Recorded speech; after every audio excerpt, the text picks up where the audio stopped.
नमस्कार, big debate में आपका स्वागत है। मैं हूं अनुपम मिश्रा। कानपुर कांड के बाद प्रदेश के अपराधियों पर टूट पड़ा है योगी सरकार का कहर।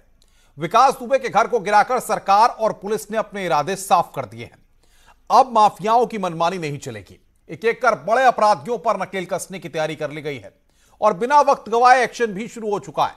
सुंदर भाटी के अवैध निर्माण पर जेसीबी मशीन चला दी गई तो मुख्तार अंसारी के करीबियों के अवैध निर्माण को भी ध्वस्त कर दिया गया है।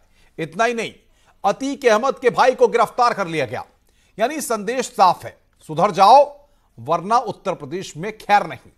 योगी सरकार के जीरो टॉलरेंस की नीति कितनी असरदार साबित होगी और क्या अपराधियों पर यह लगाम लगा पाएगी, इसी मुद्दों पर अपने मेहमानों के साथ हम चर्चा करेंगे। लेकिन उससे पहले आप इस रिपोर्ट को देखिए। विकास दुबे पर कार्रवाई, सुंदर भाटी पर एक्शन, मुख्तार पर नकेल, अतीक के भाई पर एक्शन, अपराधियों के हौसले पर योगी सरकार का बुलडोजर, माफियाओं की मनमानी पर लगेगी लगाम, किला हो चुका है नेस्तनाबूद। अब है क्रिमिनल की बारी। मुख्तार, अतीक, विकास, सब पर कार्रवाई होगी। कानपुर कांड के बाद अपराधियों पर टूट पड़ा है योगी सरकार का कहर। ग्रेटर नोएडा में पुलिस ने सुंदर भाटी के अवैध निर्माण को 2 जेसीबी मशीन लगाकर ध्वस्त कर दिया। गाजीपुर में मुख्तार अंसारी के करीबियों के अवैध निर्माण को ध्वस्त कराया गया। अहमदाबाद जेल में बंद अतीक अहमद के छोटे भाई और पूर्व विधायक खालिद अजीम उर्फ अशरफ को शनिवार को क्राइम ब्रांच ने गिरफ्तार कर जेल भेज दिया। जिला पंचायत अध्यक्ष किसने बनाया? जिस पार्टी ने किया और उसको संरक्षण देते रहे और इतना बड़ा वो क्रिमिनल बन गया, आज हम उसको पकड़ने गए हैं।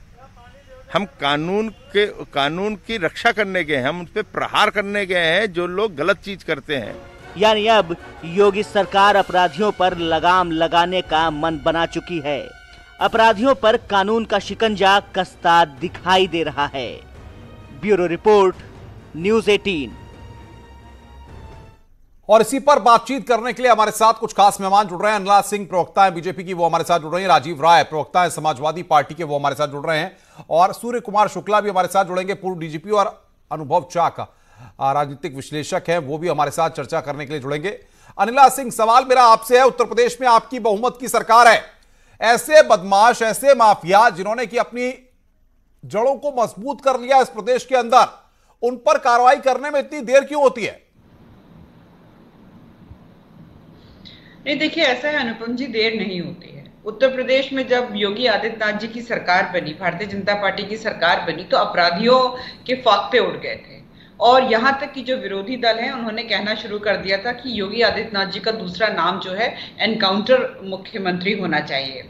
और लोगों को बहुत सारी परेशानी होने लगी थी कि अपराधियों को क्यों पकड़ा जा रहा है, और अपराधी अगर उधर से बंदूक चलाते हैं तो उसके बदले में पुलिसकर्मी जब बंदूक चलाते हैं और एनकाउंटर होता है तो वो क्यों हो रहा है। बहुत सारे सवाल उठे थे यहाँ पर।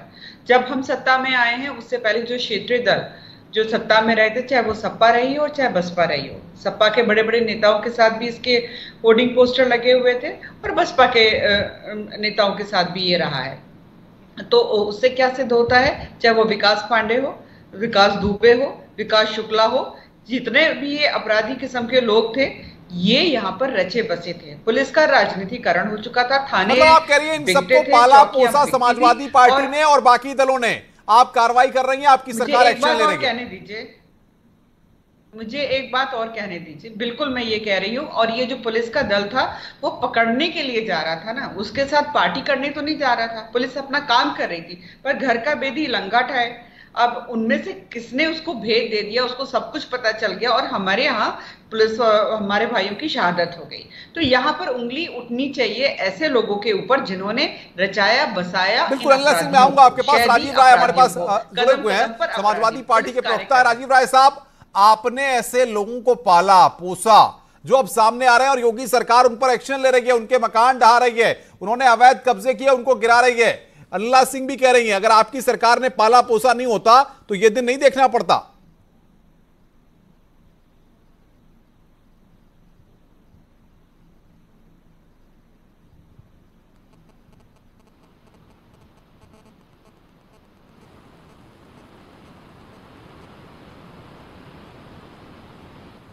राजीव जी, आपकी आवाज हम तक नहीं आ पा रहे थे, मैं आऊंगा आपके पास। अल्लाह सिंह, मुझे दो बातें समझाइए। इतने बड़े बड़े गैंगस्टर, हिस्ट्री शीटर लोग हैं ये, चाहे ग्रेटर नोएडा में आप गिन लीजिए सुंदर भाटी, अनिल दुजाना, इन सबके नाम। सवाल यह है कि आपकी प्राथमिकताओं में अब क्या है, सरकार की प्राथमिकताओं में क्या है?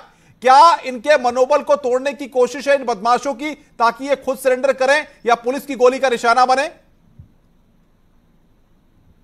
नहीं, देखिए, जो आइडियोलॉजी है योगी आदित्यनाथ जी की और भारतीय जनता पार्टी की, वो दुनिया से छुपी नहीं है।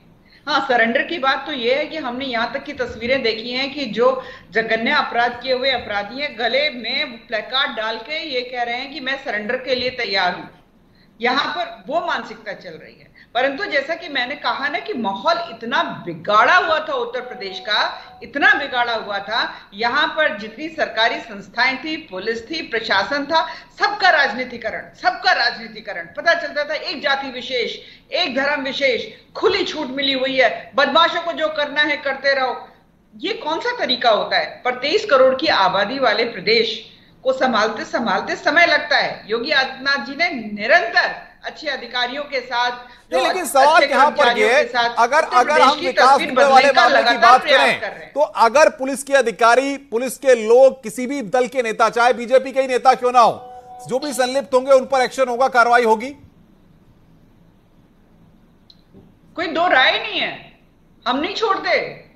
देखिए, अपराधी होता है, परंतु यह है कि उंगली उठाने से पहले। राजीव राय साहब रुक गए हमारे साथ, मैं आता हूं, अल्लाह सिंह रोकूंगा आपको। राजीव राय साहब, बीजेपी कह रही है कि आपने ऐसे लोगों को, जितने माफिया है, जितने गुंडे, इन्होंने आपने पाला पोसा, आपने अपने यहां शरण दी, इसीलिए ये सब पनपते रहे।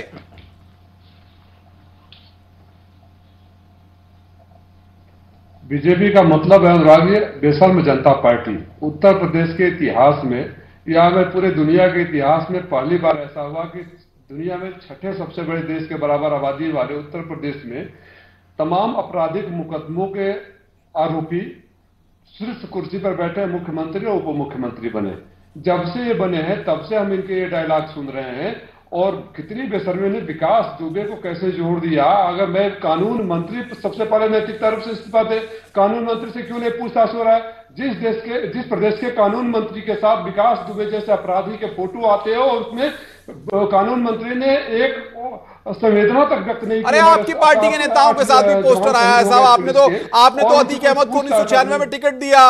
राजीव राय साहब, अतीक अहमद जैसे व्यक्ति को आपने टिकट दिया 1996 में। अच्छा, सुनिए मेरी बात। अरे आप चैनल पर बैठे हैं ना, आप एडीआर निकलवा लीजिए, सबसे ज्यादा अपराधी किस पार्टी में है? आप क्यों बोलते हैं एक का नाम तो सारे भ्रष्टाचारी, सारे अपराधी जब इनके पार्टी में जाते हैं तो कौन सी गौगोत्री के पवित्र हो जाते हैं? एडीआर का भी अभी आप लाइव एडीआर का रिपोर्ट पढ़कर सुनाइए, अपने प्रोड्यूसर को बोलिए एडीआर का रिपोर्ट पढ़कर सुनाए। अल्लाह सिंह, जवाब दीजिए। आप आपकी पार्टी पर आरोप लगा रहे हैं कि आपकी पार्टी में सबसे ज्यादा दागी है, सबसे ज्यादा अपराधी आपकी पार्टी में। मैं बिल्कुल उत्तर देती हूँ। नहीं, मैं आरोप नहीं लगा रहा, मैं बिल्कुल उत्तर देती हूँ। भाई मैं रिपोर्ट, आपकी बात को रिपोर्ट मान लेता हूँ, आपकी बात को रिपोर्ट मान लेता हूँ। ऑनलाइन जवाब दे रही है, सुन लीजिए। राजीव राय जी वरिष्ठ हैं, इतना फर्क तो समझते होंगे राजीव राय जी, ये आप भी समझते होंगे। जब तक कि अपराध सिद्ध नहीं हो जाता किसी के ऊपर, तो उसको आप अपराधी नहीं कह सकते हैं। आपकी जो सबसे जो फर्स्ट फैमिली है ना, जो राज चलाती है आपकी पार्टी का, ठीक है, उस पार्टी में जो इस फर्स्ट फैमिली है, उस काफी मुकदमे बहुत सारे परिवार के सदस्यों पे चल रहा है, तो क्या वो सब अपराधी हो गए?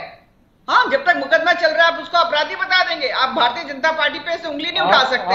आपकी पार्टी कांग्रेस, बीएसपी है क्या उत्तर प्रदेश में? देखिए, सोशल मीडिया पे ट्वीट करने से राजनीति नहीं होती है राजीव राय जी। और जवाहर बाग में जो राम वृक्ष यादव ने कांड किया था, पुलिस वालों को मारा था, वो कौन था? उत्तर देंगे? क्या रिश्ता था उसका आपकी पार्टी के जो फर्स्ट फैमिली है उससे? उंगली उठाना बहुत आसान होता है राजीव राय जी। आपके पास वर्तमान का जवाब नहीं हो, भविष्य का कोई नहीं। अपराधियों को नहीं, मैं पूछना चाहता, आपके अनुपम जी बहुत बड़ी बात कही भारतीय जनता पार्टी के प्रवक्ता ने। जब तक आरोप सिद्ध नहीं हो जाता है, कोई अपराधी नहीं होता है, तो ये बताएं कि विकास दुबे अपराधी है कि नहीं है? विकास दुबे अपराधी है कि नहीं है? मुख्तार अंसारी अपराधी है कि नहीं है? नहीं, अब कुछ नहीं, आप बोलिए।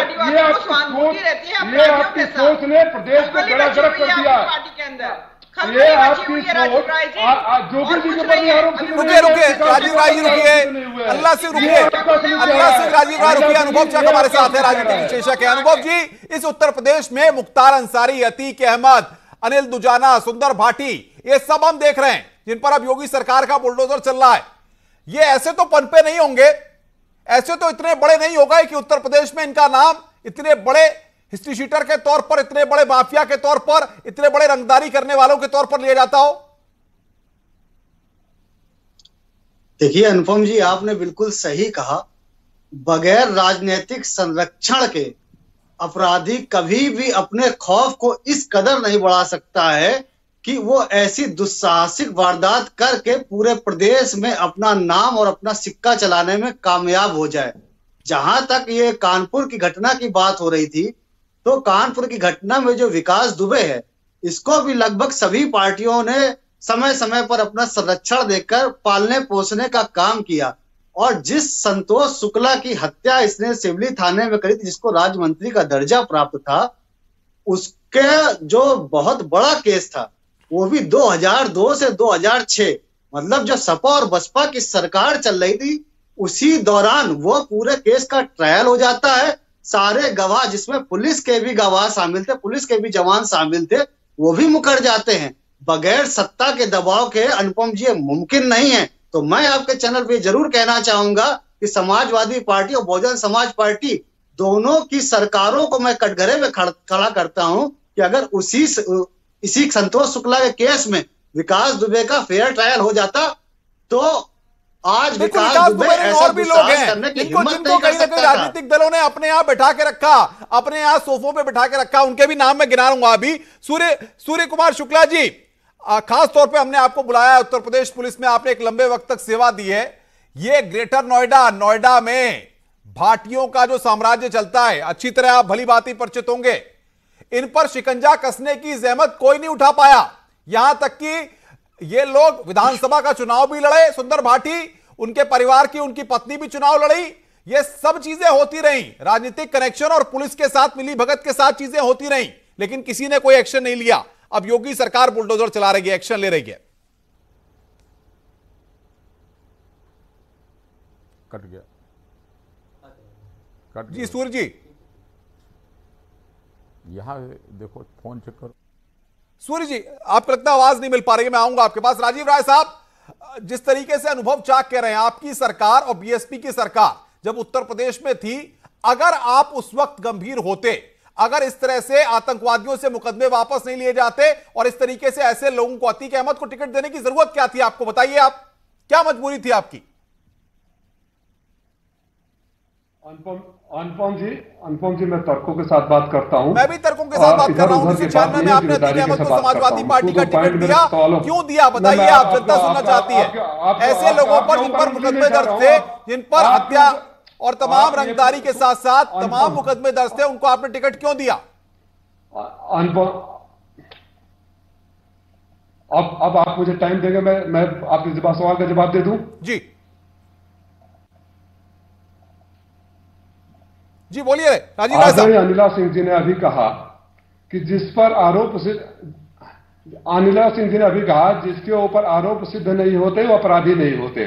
तो योगी जी के ऊपर भी आरोप सिद्ध नहीं हुए थे और बाकी अपराधियों के ऊपर अपराधी सिद्ध नहीं हुए थे। विकास दुबे आज तो अपराध सिद्ध नहीं हुआ है, तो इनके पैमाने से कोई अपराधी है ही नहीं है। पहला सवाल का जवाब।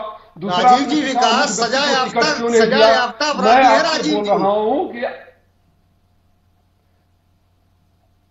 तो आपने 3 साल में क्यों नहीं जेल में डाला? क्यों नहीं जेल में डाला? सुन लीजिए, विकास सजा याफ्ता अपराधी है। ये काम राजनीतिक दलों को करना चाहिए था, मुझे नहीं करना था। विकास को 3 साल से क्या कर रहा था? और आपकी जानकारी के लिए क्या कर रहा था? 2012 से 2017 की सरकार थी, उसमें विकास को आजीवन कारावास की सजा हुई है। आप अपनी जानकारी दुरुस्त करिए। अगर आप इस चैनल पे बैठे हुए हैं जिम्मेदार प्रवक्ता के नाते, तो आप अपनी जिम्मेदारी से भाग नहीं सकते। आपको पता होना चाहिए कि आपकी सरकार में कानून ने तो अपना काम कर दिया था, उसको सजा सुना दी थी, लेकिन उसके बाद भी उस अपराधी के अरे सबको स्वीकार कीजिए राजीव राय, देखिए नहीं झुकाने से कुछ नहीं होगा राजीव राय। अरे भाई 2012 से 2017 में आपकी सरकार थी, सबको स्वीकार करिए, क्या दिक्कत है? जान गई है यहाँ पे, इसमें स्वीकार करने में दिक्कत क्या? सूर्य कुमार शुक्ला के पास चलूंगा। रुकिए अनुभव जी, रुकिए भाई। सूर्य कुमार शुक्ला जी, उत्तर प्रदेश के सिस्टम में पुलिस में आप कई सालों तक रहे हैं, ये सुंदर भाटी, अनिल दुजाना, ये तमाम जो अतीक अहमद, ऐसे बड़े बड़े नाम जो हैं जिनका हम गुड बुक में नाम नहीं लिखते, बैड बुक में नाम लिखते हैं, ऐसे लोग क्यों पनपते हैं?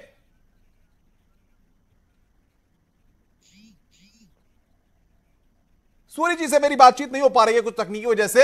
अनुभव चाक, आपको क्या लगता है क्यों राजनीतिक दल इस बात को स्वीकार नहीं करते हैं? हाँ, हम ऐसे लोगों को पनपाते हैं, ऐसे लोगों को अपने यहां लेकर के शरण देते हैं, क्यों स्वीकार नहीं करते सच को?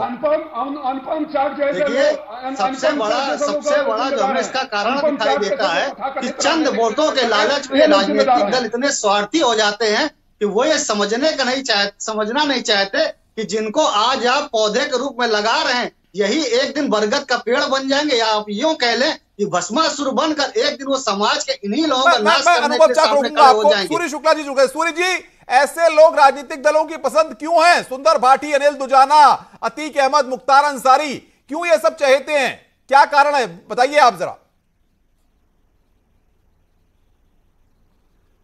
ये दोनों तरफ से ये आकर्षण होता है। एक तो बदमाशों को ये मालूम है कि पहले हम इन राजनीतिक दलों में चले जाएं, फिर दोस्ती करके हम अपने आपराधिक मुकदमे वापस ले लें। और आपने सुना होगा कि तमाम आपराधिक मुकदमे सरकारें वापस ले लेती हैं, और ये कानून में हमारे लिखा हुआ है, 50 साल पुरानी हमारी दंड प्रक्रिया संहिता है, उसमें ये लिखा हुआ है कि सरकार चाहे तो कोई मुकदमा कोर्ट से वापस ले ले।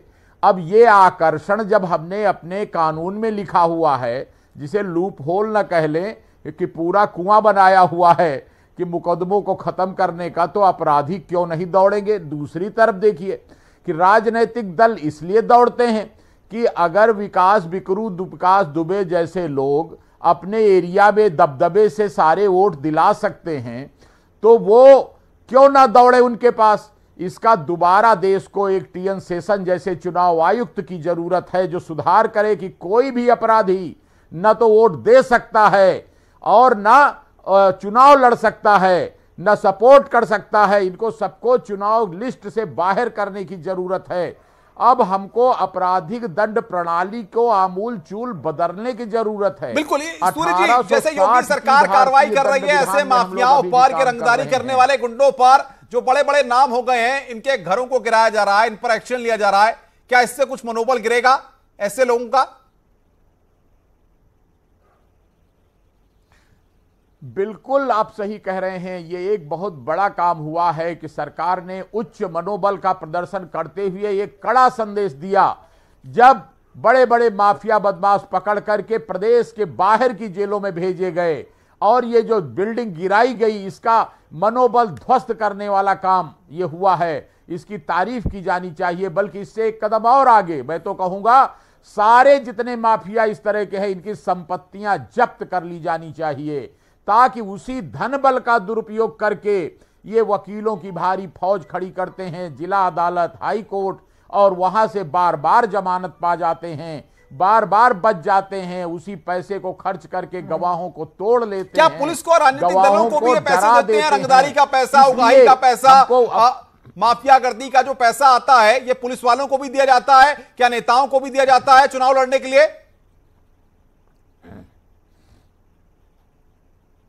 बिल्कुल, ये कोई छिपी बात नहीं है। जो ये 2 नंबर की कमाई होती है, इसी का दुरुपयोग करके हमारे सिस्टम को भ्रष्ट किया जाता है। हमारे सिस्टम में राजनीतिक लोग भी होते हैं, प्रशासनिक अधिकारी, पुलिस अधिकारी, कर्मचारी भी होते हैं, और पैसा फेंक के उनका मुंह बंद किया जाता है, उनको खरीदा जाता है। लेकिन देखिए कि पुलिस विभाग ने 60 बार, इन सब बातों के बावजूद 60 बार मुकदमा कायम किया इस आदमी पर, और उन पर जांच करके चार्जशीटें लगाई। और इतना ही नहीं, इनको गिरफ्तार किया है बारंबार या फिर इनको सरेंडर करने का लिए मजबूर किया है। पुलिस ने बखूबी अपना काम किया, लेकिन हमारी आपराधिक दंड व्यवस्था इतनी लचर हो गई है, अगर जब तक जिस समाज में समय से दंड और निश्चित दंड नहीं बिल्कुल मिलता, बिल्कुल सूर्य जी, तब बहुत तक महत्वपूर्ण बात आप कह रहे हैं राजीव राय साहब। और अगर आपकी सरकार उत्तर प्रदेश में थी, ऐसे माफियाओं पर, गुंडों पर लगाम कसी गई होती, आपकी सरकार में ऐसे माफियाओं, गुंडों को आपने जेल के अंदर डाल दिया होता, तो क्या दिक्कत हो जाती? अच्छा अनुपम जी, मैं बड़े इज्जत के साथ आपसे कह रहा हूं जी, कि अगर आपके प्रोग्राम का फॉर्मेट ये है कि जब अपोजिशन बोलने लगे तो आप बीच में सवाल पूरा मौका दे रहा हूं साहब आपको, राजीव राय साहब, पूरा मौका दे रहा हूं। नहीं आरोप अनावश्यक आरोप मत लगाइए। नहीं, आपने एक राजनीतिक विश्लेषक को बैठा रखा जो बोलने नहीं दिए, और आप बीच में मुझे आप बोलिए, मौका दे रहा हूं, बोलिए राजीव राय साहब, बोलिए। बहुत तथ्यों से बात करता, आप तर्कों के साथ बात करिए, तर्कों के साथ जवाब देने के लिए तैयार हूं मैं, बोलिए। मैं आपसे निवेदन ये कर रहा हूं कि अगर आजादी के बाद से अब अगर सारे अपराधों के लिए एक प्रमुख पार्टी को एजेंडा है कि आप अपराधी ठहराएं, मैं ये पूछना चाहता हूं, आप एक सवाल करें राजीव राय की, समाजवादी पार्टी की XYZ की बात ही न करें। ADR के हिसाब से पार्लियामेंट में और विधानसभा में बैठने वाले सबसे ज्यादा अपराधी भारतीय जनता पार्टी के क्यों है, क्यों उनको टिकट दिया गया? दूसरी बात, ये जो भारतीय जनता पार्टी की सरकार आई तभी विकास दुबे जैसे अपराधी की हिम्मत कैसे पड़ी कि थाने में मंत्री की और फिर इस बार अपराध कर दे, तो ये राजनीतिक संरक्षण को दिखाता है। तीसरी बात कि अगर आप एक पोस्टर को बार बार दिखा रहे हैं तो कानून मंत्री के साथ और भाजपा नेताओं के साथ पोस्टर को क्यों नहीं उस तरह दिखा रहे हैं? चौथी बात, वो साबित कर दीजिए कि किसी मौके पर आपने तो उसकी पत्नी को टिकट दे करके लड़ाया साहब। तस्वीर तो अल्लाह सिंह, आप जवाब दीजिए इस बात का कि आपकी सरकार पर आरोप लगा रहे हैं तस्वीर को लेकर के। आपकी पत्रकारिता पर जी ने कहा ना कि जब मैं बोल रहा था तो मेरे बीच में कोई ना बोले, उसका वो सम्मान करेंगे कि मैं बोलूंगी तो बीच में नहीं बोले। आप पत्रकार हैं, 2004-5 में टिकट दिया गया था। दिक्कत किस तरह के पत्रकार हैं आप? इनको चुप कराइए, इतना नहीं पता है। भाई सुनिए राजीव राय, सुन लीजिए, जवाब सुन लीजिए। अपनी जानकारी दुरुस्त करिए। नहीं, आप जानकारी दुरुस्त करिए। आप शांत करिए राजीव राय जी, जो आपने कहा ना कि जब आरोप नहीं लगाएंगे, बोले तो दूसरे ना बोले, वो उस चीज की डिसेंसी रखे। केवल चिल्लाने से सिद्ध नहीं हो जाएगा कि समाजवादी पार्टी जो है अपराधियों की पार्टी है, समाजवादी पार्टी जो है अपराधियों को संरक्षण देने वाली पार्टी है। समाजवादी पार्टी अपराधी शुरू करी मुलायम सिंह यादव जी, उन्होंने यही कहा था बलात्कार के ऊपर कि लड़के हैं, गलती हो जाती है, उस मानसिकता वाली पार्टी है। तो जनाब आप यहाँ पर जो है शिष्टाचार के 2 पाठ हमें ना पढ़ाएं, परंतु जाकर अपनी पार्टी वालों को बोलिए, अखिलेश यादव को बोलिए, ठीक है? आपके जो प्रवक्ता हैं वो आकर बोलते हैं एनकाउंटर बनाने की जो सूची बनाई थी तो उसमें इस विकास का नाम क्यों नहीं था? तो जाकर अपने प्रवक्ताओं को ये भी समझाइए कि एनकाउंटर जो होता है ना वो रिएक्शन होता है। एक पुलिस अधिकारी हमारे पैनल पर भी बैठे हुए हैं, कोई एनकाउंटर की सूची नहीं बनती है, ये आपके समय होता था। सूर्य शुक्ला जी, मैं अल्लाह से रुकिए, सूर्य शुक्ला से मैं जवाब देता हूं। सूर्य शुक्ला जी, ये सच है या नहीं है? आप तो सिस्टम में रहे, समाजवादी पार्टियों में आतंकियों से मुकदमे वापस हुए, समाजवादी पार्टी ने अतीक अहमद जैसे लोगों को टिकट दिया और चुनाव लड़ाया। 2007 में मुलायम सिंह यादव जब गंभीर हुए, जब दबाव पड़ा, तब अतीक अहमद को बाहर का रास्ता दिखाया। ऐसे लोगों को राजनीतिक दल वाले अपने यहां बुला करके, और ये फंडिंग और ये सारे जो खेल खेलते हैं, किसी से छुपे हुए हैं क्या? बताइए आप जरा।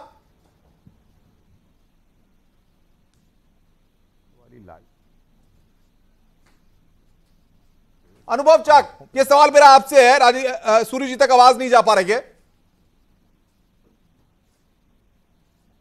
ये अनुपम जी, सबसे पहले तो मैं एक बात का जरूर ये कहना चाहूंगा। बिल्कुल बिल्कुल कहिए। कि जो सभी राजनीतिक दल हैं, उन सभी राजनीतिक दलों में कुछ नेता ऐसे हैं जिन्होंने एक काकस बना रखा है, अपराधियों को संरक्षण देते हैं, अपराधियों की मदद लेते हैं और उसके बदले में वो अपराधियों की मदद करते हैं।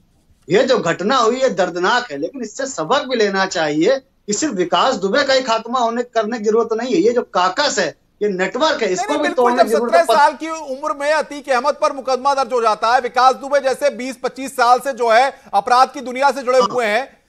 सूर्य प्रकाश शुक्ला, विकास दुबे 25 साल से अपनी दुकान चला रहा था, अपराध की दुनिया में अपना नाम कर रहा था। 17 साल में अतीक अहमद पे मुकदमा दर्ज हो जाता है। ये पैदा होने के बाद बालिग भी नहीं होते हैं और उसके बाद अपराध की दुनिया में अपना नाम वर्चस्व जमाने की कोशिश करते हैं। ये वो लोग हैं।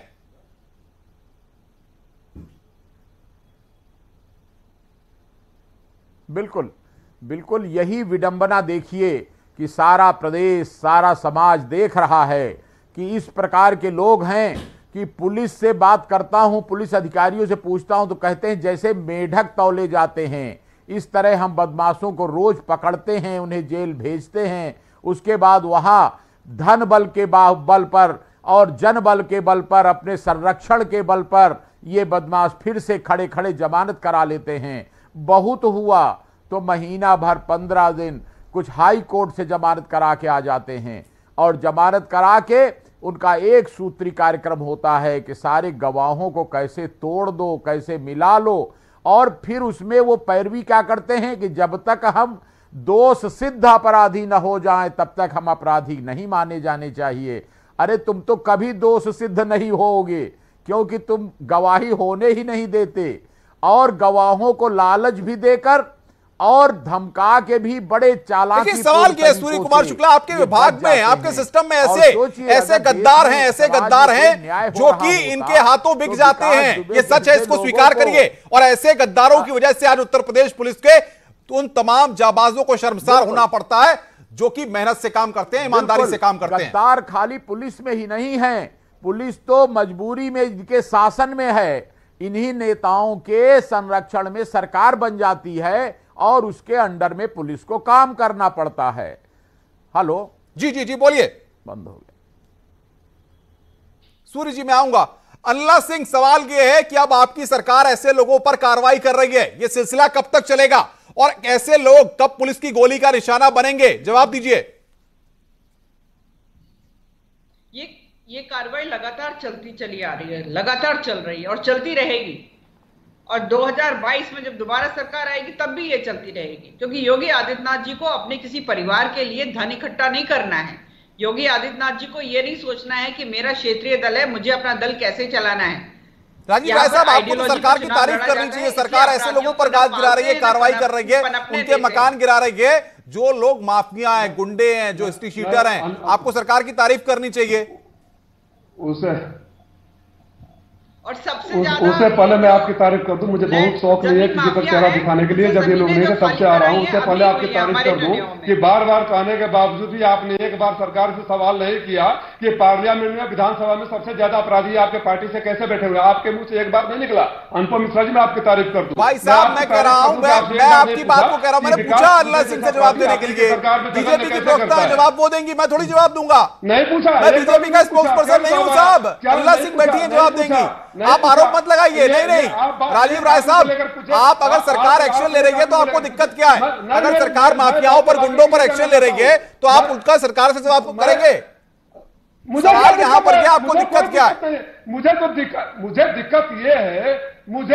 दिक्कत ये है कि इनकी सरकार में डायलॉगबाजी ज्यादा होती है। रात को 8 हमारे जमात बहादुर शहीद होते हैं, सुबह 4 प्रयागराज में मारे जाते हैं, 2 गाजियाबाद में मारे जाते हैं, शाम तक लखनऊ में मारे जाते हैं और सारे अपराधियों को इन्होंने मार दिया तो अपराधी कैसे आ जाते हैं? दूसरी बात, किस सत्ताधारी दल का संरक्षण था, किस सत्ताधारी नेता मंत्री का संरक्षण था? मैं आपके चैनल पर अनुपम मिश्रा की तरफ से मांग करता हूं कि सीडीआर तत्काल न्यूज 18 के चैनल पर जाहिर किया जाए कि पिछले सूर्य कुमार शुक्ला, राजीव राय साहब, अनला सिंह, आपका बहुत बहुत शुक्रिया हमारे साथ जुड़ने के लिए। सवाल ये नहीं है, दल कोई भी हो, अपराधी होता है और अपराधी की जगह या तो जेल के अंदर है या फिर वो पुलिस की गोली का निशाना बने और एनकाउंटर में मारा जाए। क्योंकि सवाल ये नहीं है कि अपराधी को हम शरण दें और अपने आप बैठा करके सोफे पे उसका सम्मान करें, यह समझना होगा। इसीलिए सरकार एक्शन में है और लगातार बुलडोजर चल रहा है और कार्रवाई हो रही है।